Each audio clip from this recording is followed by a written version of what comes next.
이 정부가 불과 30일 넘어서 뭐 잘할 것이다 라는 기대를 받을지 모르지만 미국과의 관세 협상도 제대로 못해가지고 지금 막바지에 허겁지겁 급하게 들어오는 거 이제 알았어요? 12개 나라가에 우리나라 포함됐다는 소문도 들립니다. 공모탄 놈이 꼭 시험전날 바쁘다고 뭐 했어요 지금 한 달 넘게 겉멋에 취해가지고서 타운홀 미팅이니 기껏 하는 게 추가경정 예산 해가지고 또 한쪽에서 무슨 얘기가 나오냐면 물가가 걱정된대요. 당연히 돈 뿌리면 물가 올라가는 건 당연하죠. 당연하잖아요. 그죠? 그러면 그거에 대한 대책을 세웠어야지. 정부는 가만히 있는 게 정부가 아닙니다. 돈 뿌리는 게 정부입니다. 그럼 자기 돈 뿌리던지. 자기 돈은 못 뿌리죠. 자기 돈 나가니까. 지금 특검 3개 동시에 진행하고 있잖아요.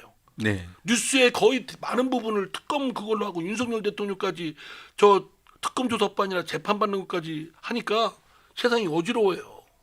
어지럽습니다. 그렇지 않습니까? 네. 지금 할 일이 지금 한두가 지금 정작 그러니까 미국과의 관세 협상도 제대로 못 해가지고 지금 막바지에 허겁지겁 지금 뭐 급박하게 돌아가고 있다는데 급박하게 돌아가는 거 이제 알았어요? 지금 12개 나라가에 우리나라 포함됐다는 소문도 들립니다. 네. 예? 그러니까 막바지에 시험 전날이 공무원 탄 놈이 꼭 시험 전날 바쁘다고 지금까지 뭐 했어요 지금 한 달 넘게.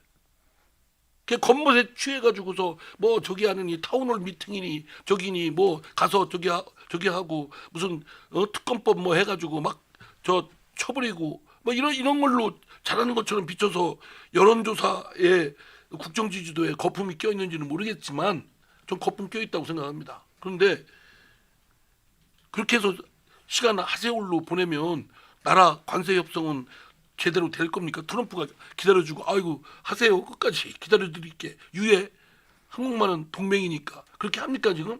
그렇지 않죠. 그렇지 않잖아요. 네.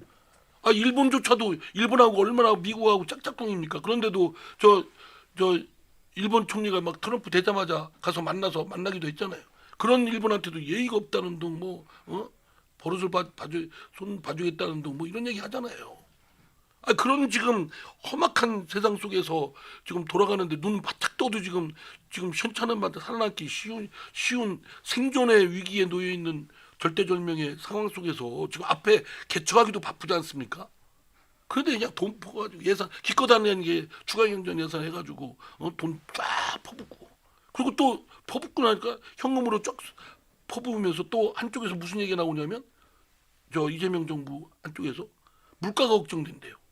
돈 뿌리면 현금 뿌리면 물가 당연히 급등하죠. 당연히 그거 예상 못해 예상. 당연히 돈 뿌리면 물가 올라가는 건 당연하죠. 당연하잖아요, 그죠? 네. 그걸 그러면 그거에 대한 대책을 세웠어야지. 그 얘기할 때는 뭐 어쩌고 정부는 가만히 있는 게 정부가 아닙니다. 그럼 돈 뿌리는 게 정부입니다. 그럼 자기 돈 뿌리던지. 자기 돈은 못 뿌리죠. 자기 돈 나가니까. 그럼 다 세금만 해요. 법카로 뿌려야죠. 그리고 내가 지금 추가 경정 예산 잠깐 덧붙여 얘기해도 됩니까? 그거 얘기할 겁니다. 말씀하십시오. 먼저 뭐냐면 말씀하십시오. 헌법 법률 위반했어요. 이재명 정부가 편성하려면 헌법과 법률에 따라야 되잖아요. 네. 그 추가 경정 예산은 헌법 제 56조 그리고 국가재정법 89조에 그 추가 경정 예산에 관한 것이 상세하게 돼 있어요. 뭐냐? 예. 추가 경정 예산은 아무 때나 할 수 있는 게 아니에요. 추가 경정 예산은 본 예산 원래 예산이 통과됐잖아요 작년에. 통과됐죠. 예. 그때 들어올 수입이 얼마인가를 추산을 합니다. 네. 물론 정확하게 짚지 못하지만 앞으로 대략 경제 성장률 뭐 이런 거 생각할 때 과거에 예를 비춰보면 얼마 정도 수입이 순수입 조세 수입이 얼마일 것이다. 다음에 지출은 어디 쓸 것이다. 딱 계획표를 짜가지고 딱 내놓고 그게 예산안 아닙니까? 근데 그 이후에 생긴 사유를 가지고 부득이한 사유를 가지고 그 예산을 변경할 때 그게 추가 경정 예산이에요. 네. 근데 법에는 국가재정법에는 아무 때나 할 수 있는 게 아니고 전쟁, 대규모 재해, 다음에 대량 실업, 경제 위기 막 이런 거는 예산 짤 때 예상하지 못했던 사태가 사후에 발생한 겁니다. 네. 예산 짤 때 예산 통과시킬 때 그런 사태가 계속 유지되면 추가 경정 예산 사유에 안 돼요. 근데 그 사유에 지금 영세 자영업자가 어려움이 있다는 게 그래서 돈 줘야 된다는 게 그 당시는 없었습니까? 그 당시도 똑같이 있었잖아요. 그러면 본 예산에 포함을 시켰어야지. 그죠? 그렇죠. 그때 안 했잖아요. 안 하고 그때 주도해서 삭감했잖아요. 삭감했죠. 그때 주도 누가 했습니까? 민주당이 했잖아요. 민주당이 이재명 대표, 당시 대표와 더불어민주당이 주도했잖아요. 그리고 특활비 전에 깎았잖아요. 다 깎았죠. 그죠? 네. 근데 그로부터 6개월 후에 전쟁입니까? 아니면 무슨 자연재해 때문에 특활비가 필요해요? 아니면 무슨 뭐 대량 실업 때문에 실업자 되신 분들한테 갑자기 또 대량 실업이 생겼으니까 저 대통령이 경유금 줘야 되겠네. 이것도 이겁니까? 그거 아니잖아요. 아니죠. 영수증 이재명 대통령 뭐 본인이 대표 때도 증빙 자료도 영수증 없는데 그런 거 왜 돈 씁니까? 막 이랬잖아요. 네. 당당하게 네. 호기롭게. 근데 왜 국가재정법에 있지도 않은 추가 경정 사유에 있지도 않은 저 뭡니까? 그저 뭐죠? 좀 아까 그게 그 특활비 특활비 주죠. 이런 걸 다 부과시키고 예? 그러니까 헌법과 법률을 위반한 거 아니에요. 그럼 헌법과 법률을 위반해서 해서는 안 되는 걸 시키고 그렇게 통과시켰으면 그거 무슨 죄예요? 직권남용죄. 이재명 정부가 민주당이 늘 써먹던 게 직권남용죄 아니에요. 그렇죠. 지난번 박근혜 정부 때도 그랬고 막 칼날 휘둘렀잖아요. 지금 윤석열 정부에 대해서 직권남용죄, 저 윤석열 대통령에 대해서도 특검에서 조사한 게 직권남용죄. 다 직권남용죄가 영장 청구했잖아요. 영장 청구했죠. 그러니까 네. 그거는 이재명 대통령과 그 이재명 정부 사람들, 더불어민주당 사람들 이번에 추경경정 예산 편성하고 통과시킨 거 주도했으니까 직권남용죄 여부를 조사를 좀 해봐야 되겠네요. 특검 해야지 그러면 또 특검. 31조 추경 중에 그러니까 12조가 소비 쿠폰이고 그다음에 특활비도 꽤 많죠. 그러니까 그게 당초에 예산을 짜서 통과시킬 때 예상 못했던 거냐고요. 특활비도 있었던 걸 잘렸다 버렸잖아요. 있었던 그리고 거 잘렸죠. 자기네가 정권자 바뀐 건 그거밖에 없어요. 정권이 바뀐 바뀌었다. 거. 예. 그럼 그 법에 헌법과 법률에 추가 경정 사유에 정권이 바뀌었을 때가 들어감이 있습니까? 없습니다. 없죠. 안 돼요. 그러니까 안 되는 걸 했으니까 헌법과 법률 위반 아니에요. 법 좋아하니까 법대로 한번 해보자고요. 그리고 이 추가 경정 예산은 함부로 국채로 충당해서는 안 됩니다. 네. 세계 잉여 남아 있는 돈 쓰고 보니까 남은 저 있잖아요. 또는 조세가 갑자기 그 이후에 돈이 더 들어왔어요. 조세 수입이 또는 공기업을 매각한 주식 매각 대금 그런 걸로 1차 충당을 해야 돼요. 그거 하는 게 아니고 지금 뭐 국채 발행 상당수 했다는 거 아니에요? 그 부채 비율이 더 올라갔죠. 그렇죠. 네. 48.4에서 49%. 49%로 올라갔죠. 김민석 후보보다 제가 낫죠. 그거 국채가 얼마예요? 그랬더니 20분간 3%가. 그거 25%. 진짜 아니 그거는 그냥 모르는 정도 모를 수도 있죠. 근데 퍼센트가 다르잖아요. 지금 48.4%에서 49%, 50%가 육박하는 거기 때문에 그 속도가 또 급증하고 가파르고 또 50%에 육박했기 때문에 굉장히 문제다라고 언론에 다 나왔어요. 며칠 동안 계속 언론에 나왔었습니다. 그렇죠. 그런데 그거 하나 20%가 30%면 너무 차이 나는 거 아니에요? 최소한 40% 언저리는 가야죠. 그러면 뭐 국가도 출판 기념회 해가지고 메꿔놔야 되겠네. 예? 국가도 총리도 총리할 때 얼마나 대목이어서 출판 기념회 또 하지. 나는 출판 기념회 김민석 후보가 총리가 좀 했으면 좋겠어요. 돈 얼마고 그리고 예? 외국 가서 하면 되죠. 아니 외국에서 하든 어디서 하든 참 아니 그러니까 뭐 아니 그 지금 이 정부가 뭐 지금 불과 30일 넘어서 뭐 잘할 것이다라는 기대를 받을지 모르지만 거품 가면을 딱 벗기우면 거품을 딱 씻기우면 보이는 건 위태로움이에요. 무능함이에요. 뭐 하나 제대로 하는 게 없잖아요. 지금요. 관세 미국과 제일 지금 지난 대선 때도 그랬고 지금까지도 이어지고 앞으로도 그렇고 제일 중요한 게 미국과의 무역 전쟁이에요. 관세 문제. 이 문제를 어떻게 해결하냐가 이 이재명 정부의 명운이 걸려 있어요. 네. 대한민국이 명운이 걸려 있기도 하고. 근데 그거는 쓱 밀어놓고 의료사태 문제도 쓱 그래서 정경 질병관리청장인가 뭐 저 할 때 남편이 뭐 주식 딴 데 관련 주식 한다 이런 사람이나 인선해 놓고. 그러니까 그 거품을 거치고 실체를 딱 봤을 때는 진짜 굉장히 위태롭다. 마스크 업체하고 에탄올 그렇죠. 손소독제. 그리고 네.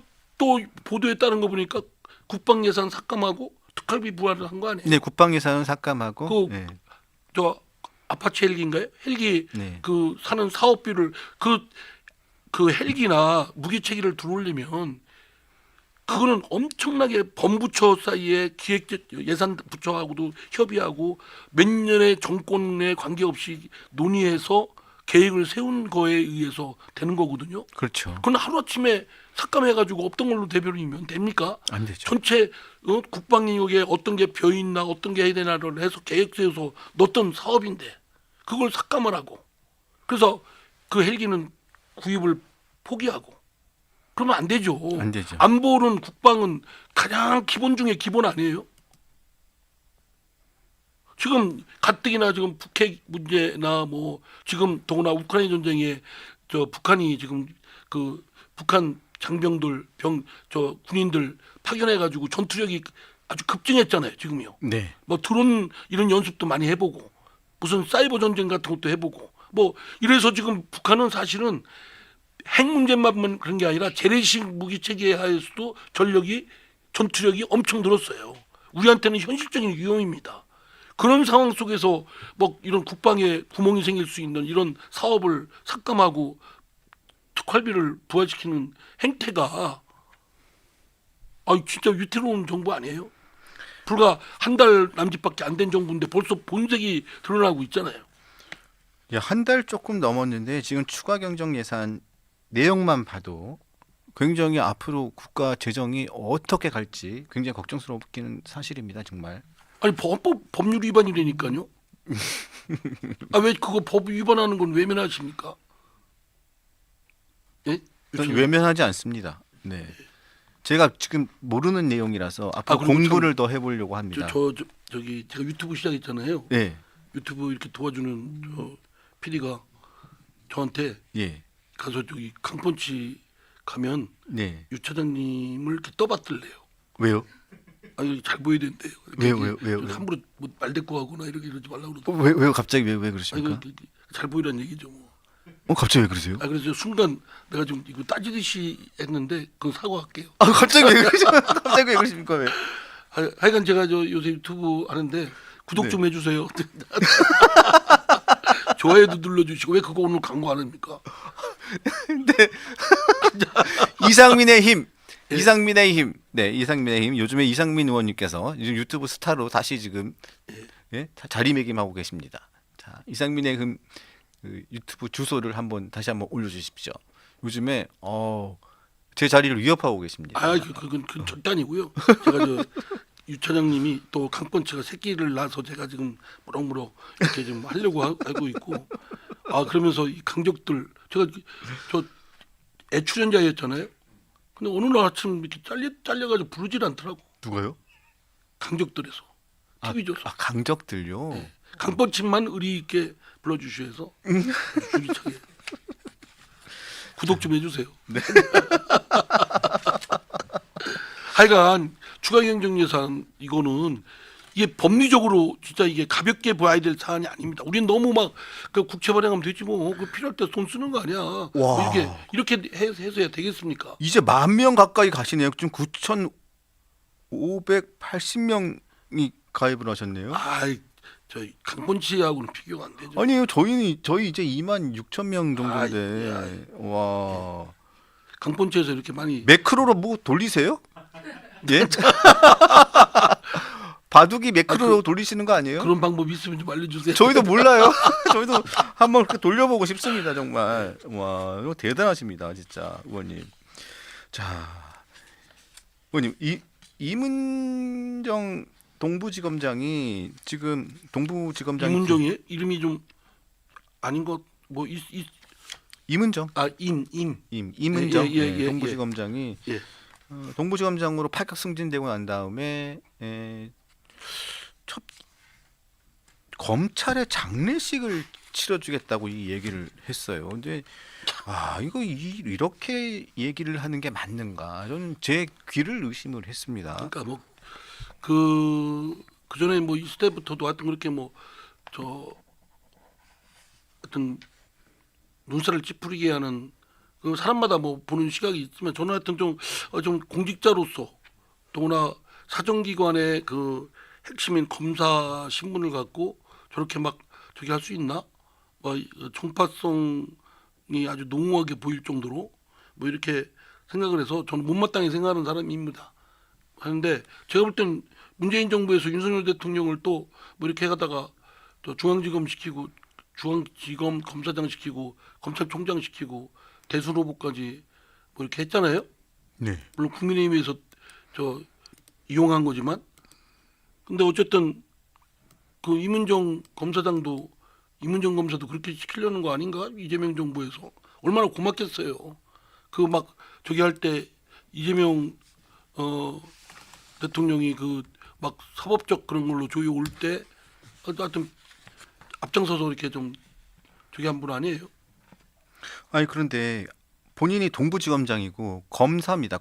검사인데 검찰 개혁을 이야기하는 것은 충분히 이해할 수 있지만 본인이 동부지검의 수장으로 갔는데 첫 일성이 검찰 개혁을 이야기를 해야 될 사람이 검찰이 장례를 치르는데 장의사가 되겠구나 생각한 지 오래다. 내가 그래서 장의사 역할을 막중한 역할을 잘 감당해 보겠다. 이게 지금 검찰 조직에서 검찰 후배들도 엄청나게 많고 그리고 본인의 역할을 열심히 하기 위해서 무던히 애쓰는 검찰 조직 사람들도 엄청 많잖아요. 그리고 검사만 있는 게 아니잖아요. 수사관 그리고 실무하는 행정요원들부터 해서 본인의 생업을 유지하는 사람들도 엄청 많습니다. 근데 그 사람들 앞에 진짜 소금을 뿌리는 일이라고 저는 생각을 하거든요. 그러니까 어떻게 이재명 대통령이 장의사를 보낸 거죠. 장의사? 예, 네. 그러니까 본인이 장의사가 되겠다고 그랬죠. 네. 그러니까 검찰의 장례를 치를 장의사를 적임자를 물색해서 그 사람을 저 보낸 거라고 또 봐야 되겠죠. 왜냐하면 그 이문정 검사가 뭐 가고 싶다 해서 가는 건 아니잖아요. 장의사 되고 싶다 해서 되는 것도 아니고. 근데 그러니까 자기가 어디 놓여 있는지 직분을 제대로 파악도 못하고 사리 분별력도 없고 저는 그렇게 생각합니다. 참 그러니까 그런 사람한테 선무당한테 칼자를 쥐어준 격이죠.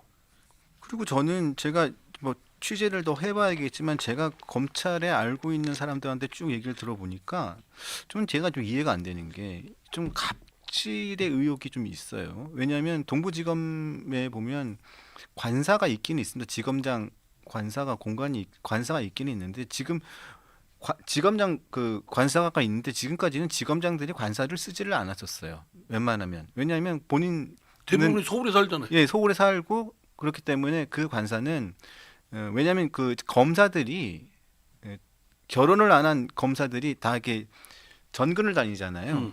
그러니까 그 지검장 관사를 내줍니다. 그래서 거기서 독신인 검사들이 거기서 살면서 업무에 집중을 하라고 해서 그 방을 나눠가지고 거기서 쓰도록 하고 그리고 또 거기서 업무도 보고 거기서 출퇴근을 하기 어려우니까 하는데 본인이 그걸 쓰겠다. 본인이 쓰겠다고 하면서 그리고 가족 관사를 달라고 했답니다. 본인은 이게 자녀도 없는데 가족 관사를 또 해달라고 하면서 좀 넓혀달라고도 하고. 근데 본인이 대검에 근무할 때도 대검은 본인이 근무할 때는 알아서 잘 다녔던 이문정 지검장인데 굳이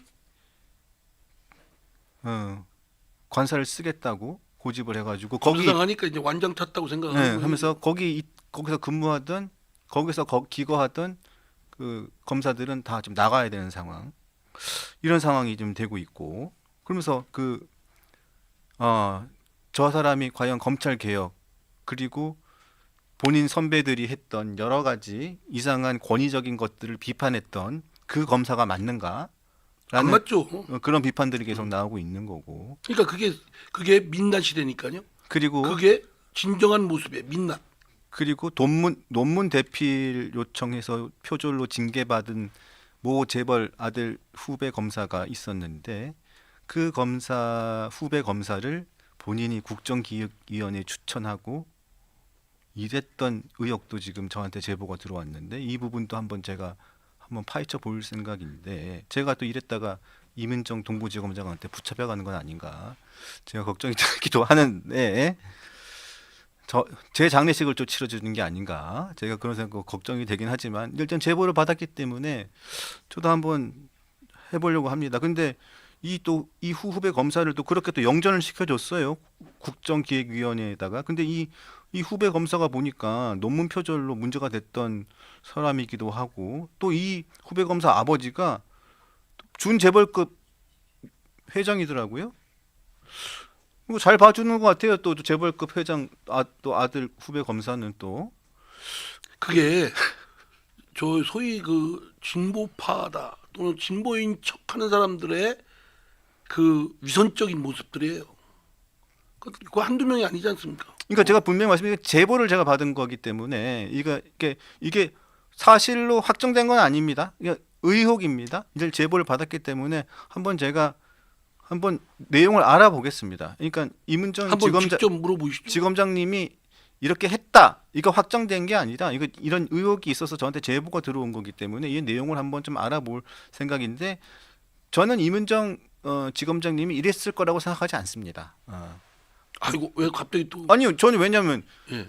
누가 음해를 하는 거겠죠. 음해를 할 가능성이 큰데 일단은 혹시라도 이랬을 개연성이 조금이라도 있다면 이문정 지검장님의 명예에 조금이라도 상처가 나면 안 되기 때문에 제가 한번 확인을 해보겠다 이런 취지입니다. 네.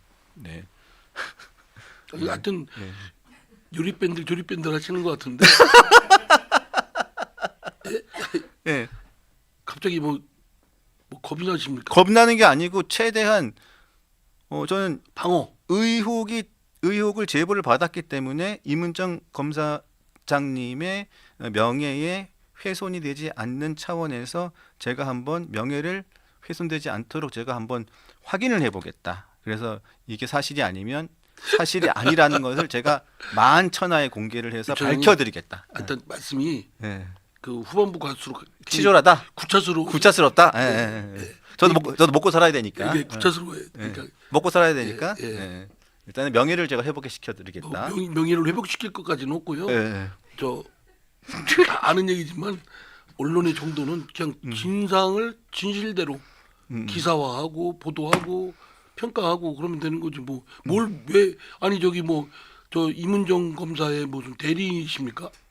변호인이? 아니 제가 문제 제기를 했기 때문에 저도 빠져나가야 되니까. 빠져나가지 마세요. 유병수 차장님은 순교하세요. 순교. 죽으란 얘기입니까? 순교하시면 역사 대대로 유씨 집안에 이제 사장도 생기고 그럴 거예요. 뭐요? 왜 그러세요? 아이고 알겠습니다. 자 오늘 드릴 말씀 할 얘기가 좀 많았었는데 갑자기 안철수 의원이 갑자기 폭탄 선언을 하는 바람에. 근데 진짜 진짜 그거는 정말 그래서 나아진 게 뭐가 있네요. 본인이 그러면 처음부터 혁신위원장 맡지 말고 당대표 나가는 걸로 딱 해야죠. 혁신위원장보다 당대표에서 된다는 보장도 없잖아요. 솔직히. 모르죠. 그거 된다. 왜 자꾸 이렇게 도망가세요. 솔직히 해보세요. 될 가능성이 높으세요? 안 될 가능성이? 저는 앞으로 어느 누구하고도 누구에게도 나쁜 소리 안 하기로 했어요. 다 그냥 둥글둥글. 다 둥글둥글 다 좋은 얘기만 하기로 했습니다. 그런 말씀 그렇게 해줘요. 예? 그건 유 차장님의 특유한 매력, 이런 시크한 저는요 할 말은 해. 그래야 서로 간에 이 공적인 일은 사후 간에 감정 없이 견제와 비판 이게 그래도 소금이 되는 거예요. 이재명 대통령 공자 말씀했잖아요. 권력자 옆에는 누군가가 비판하고 감시하는 사람이 있어야 그 권력자의 안위도 보장된다. 참 그래야지. 내가 웃었어요 진짜. 웃기지 않아요? 웃겨요. 예 진짜. 진짜. 하여간 그런 거 얘기 초정스럽게 하는데 유차님은 그걸 배워야 돼요. 초정스러운 거, 능청 맞은 거. 능청 맞잖아요. 예.